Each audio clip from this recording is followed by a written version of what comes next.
The first 3 weeks of the eruption here in Hawaii, crazy things would happen in the middle of the night. A new fissure would open up and it would threaten a new neighborhood. Thousands of people were evacuated from their homes. I started the Hawaii Tracker Facebook group to help people understand what's going on and get their questions answered. Hey, how's it going? We're live. This is Fissure 20.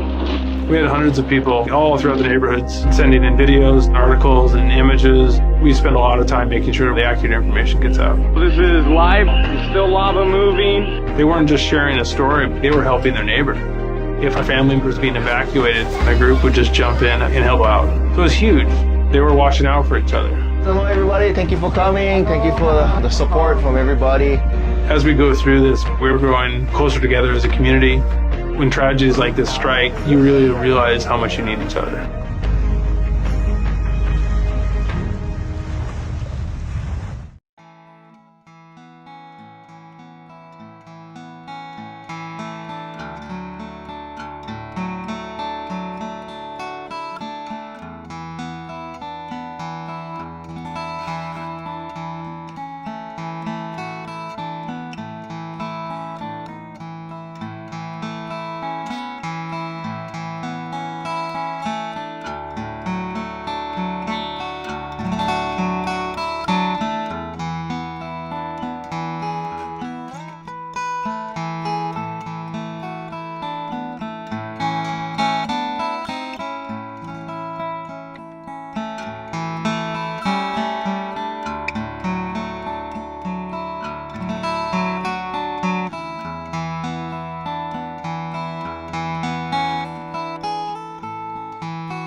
Aloha everyone, I'm geologist Philip Ong, here with Mr. Dan DuPont of HawaiiTracker.com, bringing you guys an emergency breaking Kīlauea volcano update.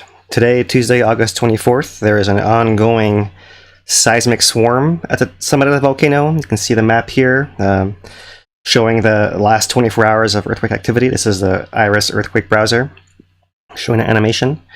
And there is no lava at the surface right now, but we're going to give you guys a little rundown of the monitoring signals and the current status before turning to some questions and discussion of what's going on here. So just to start off here, this is the sequence on the Iris browser. You can see the earthquakes are largely in the south of the caldera region, right through there. A little bit underneath that area of Hawaiʻi Magma crater. This base map is old. Obviously, the topography is different than it's portrayed here, but this is generally where that most recent eruption site in Lava Lake actually was. And so you can see it's not really happening as much right there as it is to the south along the southern edge of the caldera right through here. All right, so let that play through one more time so you guys can see the animation coming through here.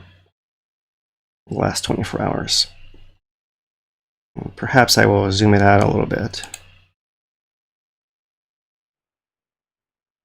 and show you guys a little bit here, this automatic histogram that's plotted on the bottom right here. You really can see in the last 24 hours, it really had this ramp up of the number of earthquakes occurring. So it really comes on strong after a relative quiet over the previous at least 12 hours or so. All right, so we'll move on. We'll come back to this if we need to during any questions, but I want to kind of go through this first part in case some people don't have as much time to watch. Here's the thermal camera from the summit of Kīlauea. You can see it's actually, that was the 19th, so that's about a week ago, and I'll reload it so you guys can see what it looks like now. And it looks pretty much the same. Right? Same temperature scale at the top, same hot spots. These are kind of the chimneys where the heat's coming out of that molten interior of the lava lake that's coming through that solid crust. So really no change there, no lava at the surface. We look on the current earthquakes map here. We can see that the pattern of earthquakes continues around Pahala. We're not really focused on that. There's a little bit around the south flank, but not as much recently. And really the activity is more focused here. You can see, zooming in here, mostly south part of the current deepest pit there. Right, so the lava lake would be filling this area right through here from that most recent eruption, with the last lava at the surface actually 3 months ago, slightly over 90 days, but it was May 23rd that lava was last visible at the surface. And interestingly, this is the deadline for it to resume activity. If it had actually come to the surface, we would have an interesting question of whether it was resuming an eruption or beginning a new one. But since it hasn't made the surface yet, it appears that this is the build-up to the next eruption that will be past this 3-month arbitrary deadline that people have. So that's the pattern right there. We'll keep going here. USGS put out a first information statement early this morning, stating that by 2:30 this morning there had been over 100 earthquakes. There was a second statement put out a few hours later. So by 4:30 a.m., the earthquakes had reached about 140, with the largest magnitude 3.3 and most of them less than magnitude 1. The activity began around 4:30 p.m. Hawaiian Standard Time yesterday, August 23rd, at lower levels, continued through the night and into the early morning this morning. And really at 1:30 this morning, there was an intensification of the earthquakes in that region, and they diagnosed this as a possible intrusion of magma occurring 1 to 2 kilometers, 0.6 to 1.2 miles beneath the southern caldera area. So it hasn't come to the surface quite yet. It may have tried and failed, and we'll see what comes next here. This may be the first of several phases of developing activity. But it seems like this first salvo is past now, as the rate seem to be slowing a little bit. If I come back to this most recent earthquake map, I can see here that we had the most recent earthquake was a 1.6 about 20 minutes ago, just 5 minutes shy of 9 o'clock. There was a 1.5 10 minutes before that, 0.7 10 minutes before that, 0.6. So it's still ongoing, not at very high rates, but at low level background rates still here. Okay, so if we look at the seismographs, because we've seen some of these recently, it's interesting to point out what it actually looks like when it's going off. Here is what that looks like. You can see this is Uwikahuna, that's stationed near the old Jagger Museum, that high point on the summit of the caldera to the northwest, and lots of small events of earthquakes. This is what you see is lots of small events. We don't see a whole lot of tremor through here, which is interesting. Just these small events pushing through. So a lot more frequent, you can see there. And then it's a matter of the location from that point on. You can see the similar pattern across many of these summit stations over here with the rim, hat, closer to the southwest, you see even more of that. And we can kind of scroll down. And maybe you see a little bit more tremor in areas like this one. It's outlet digital right through here. Maybe you see a little bit of tremor coming in the background right through there, in that region right there. So maybe that's being picked up a little bit underground. So and if that is the case, then you might see that's continuing still now. There might still be movement happening within that open area underground still as we speak. Right, Kanakakoi, similar kind of pattern there. We don't have to dwell on this too long. Wanted to bring up this is a map from Swanson et al. At the Field of Volcanology. Which one is it? Special paper 538 from the USGS here, and we've shown this before. We talked about the Ko'ae and the Southwest Rift and the Southwest Rift connector, and so this is that exact area that's pointed out in Don's paper. The seismic Southwest Rift, the deeper part of the Southwest Rift or the seismic Southwest Rift connector, is an area that typically shows activity at a deeper level, right? So it's not very near the surface. There's a shallower southwest rift that's this crack zone through here that connects to the Great Crack farther southwest.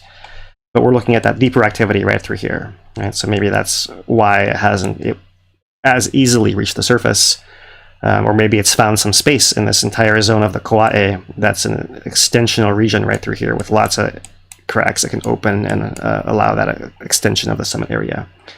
And go back and look at our Kīlauea in the Southwest Rift Zone stream highlights for more on that topic. So for the past month, here's our earthquake histogram. Earthquakes per day is our measure on the left here. In the last month here on the bottom. So you can see that this is a spike from yesterday. It's reaching not quite to 180 earthquakes, maybe 175 or so earthquakes per day. If I were to zoom it in, let's see a little bit better. You can see that we had a little bit of elevated earthquakes over the last week or so. I think there's these 3 days actually exceed 100. These two exceed 80, and that comes after a couple of days of lull. And before that, we had 4 days of lull. And last week we had a little bit of an uptick. That was the first warning that things were changing a little bit more quickly there. But still very variable. It was going up and down and up and down, and you can see up and down, and finally here it's peaking with this intrusion. And it hasn't actually erupted yet, and so there may be more to come. We'll have to wait and see. This elevated background level is something we can look at on the yearly map, the yearly plot, which we'll look at here shortly as well. Along with USGS update, they do mention that there was a signal shown on the tilt meter at Sand Hill and at Uekahuna. So here is a USGS information page. This is Uekahuna. You can see this may be it's not the clearest